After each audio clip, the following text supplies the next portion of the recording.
Welcome back to Transport Fever. Guys, I want to start out this video by saying that I'm sorry that we are starting so many new series and not really finishing anything here on the channel so far. The reason for this is simply because I decided to play the Boulder Breakers. Sorry about that. I decided to play the Boulder Breakers series with mods installed. And while I haven't really experienced many issues with mods so far, I also know from Transport Fever that there will be some conflicts with mods eventually.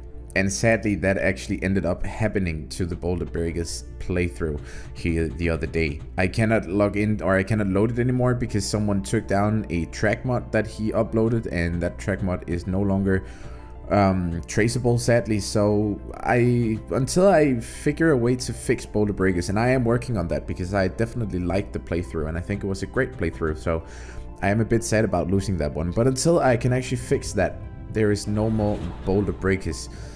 I decided to start this series instead because I have actually played through a map that I haven't recorded, where I just tried to loosely base some of my stuff on British trains, because there's been a lot of modding on that so far. So I decided to go for that sort of style and go for the British railways with this next construction here.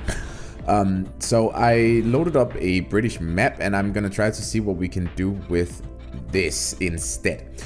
The idea of this map is that we create a nice, fully functioning public transport network here with all that includes cargo and passenger transport, with both trains and trucks and buses and everything, and try to create both a nice visual layout but also a functioning layout. For the first time in all of my playthroughs, I'm not gonna utilize money or make that a factor, so I am gonna use sandbox mode for this playthrough and actually just go ahead and try to focus on the aesthetics more than the income of it, and knowing that we have to have money for what we do. We can also plop down cities when we play with the sandbox mode, which is gonna be very handy in many situations, especially when reconstructing most of these cities. Like I said, I'm not gonna go off of any geographically or city-wise correct building. I'm gonna loosely base some of my builds on it. Maybe you guys can guess some of it. This is actually something that I've taken from an area. I am assuming that, looking at the title, you might be able to guess what the station is based on, because actually this station is based on Buxton city and their end station. I found it on Google Maps. I know nothing about it besides what I see in Google Maps, so if something is incorrect, that is simply because I'm just loosely basing it on it. But I found this to be a nice end station that would be serving as also a great start to this Let's Play.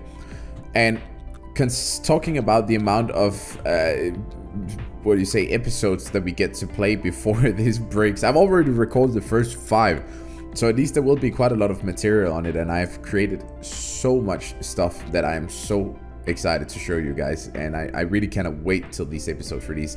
So I might release them a bit more frequently than I otherwise planned, but that's simply because I really enjoy the work that I've been doing on this map so far, and I hope you guys will too.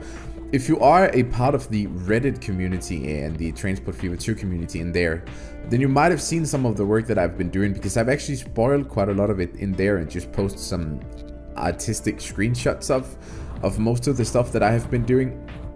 But until we make it to there, I'm not gonna spoil too much here on YouTube. So you can go to the Reddit if you want to see a few screenshots from it, or you can simply sit here and enjoy the video of what we are building. But I want to talk a little bit about what I'm building here before I'll let you guys enjoy the time lapse and cut the commentary. I want to start out this video by making it like somewhat of a tiny city with quite a lot of industrial work going on, which is why we are creating this massive factory here in the next to the station. I just figured this spot was really good and fitted well into an otherwise quite empty area. I feel like if you don't do these big industrial builds, then you'll easily end up having a city that looks a bit empty, because it's hard just filling out the entire city with the same houses and the same roads all over. So I feel like this really breaks up the city, the pattern inside the cities quite well, which is why I decided to go for it. Using the I think it's coal factory. What do you even call that? Power plant, yeah. Coal power plant mod. I don't remember the exact name, but you can find it on the Steam Workshop if you want to try it out for yourself. Making a bit of a mess here with my bushes. I gotta delete some of those again because I actually ended up throwing them way into the factory there. In general, when I make my stuff, I like to just always overdo it with vegetation, because I feel like in this game adds way too little trees and stuff like that to it.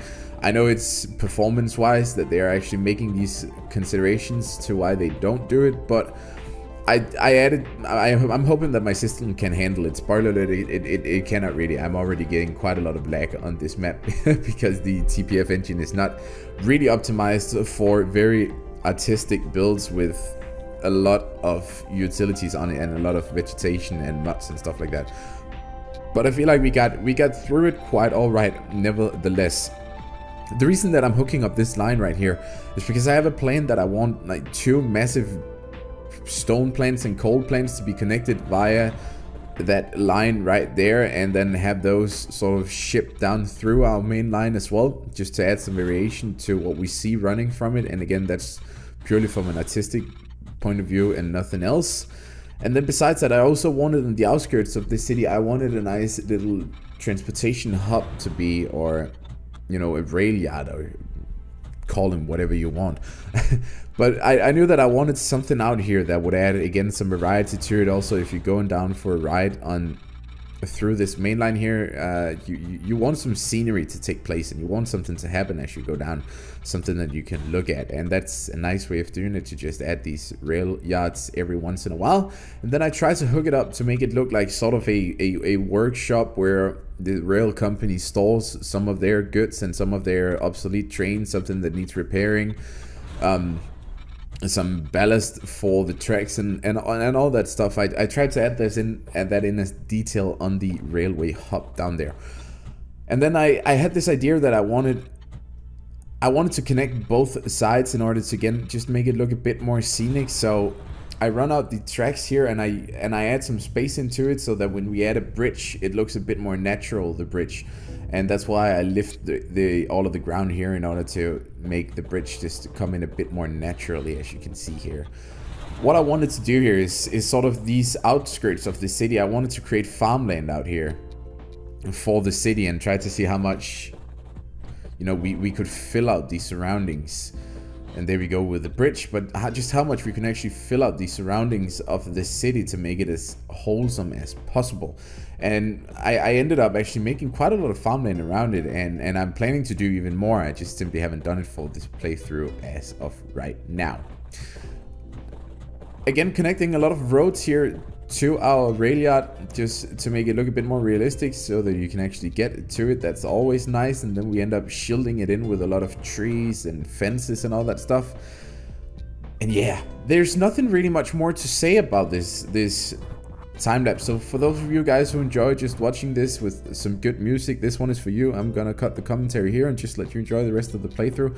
Please don't forget to subscribe, because this channel is quite new and I need the support. And also, if you want to stay updated to the videos that I actually upload here with Transport Fever 2 and this new Buxton County playthrough. So guys, thank you so much for tuning in. Enjoy the rest of the video. Bye bye.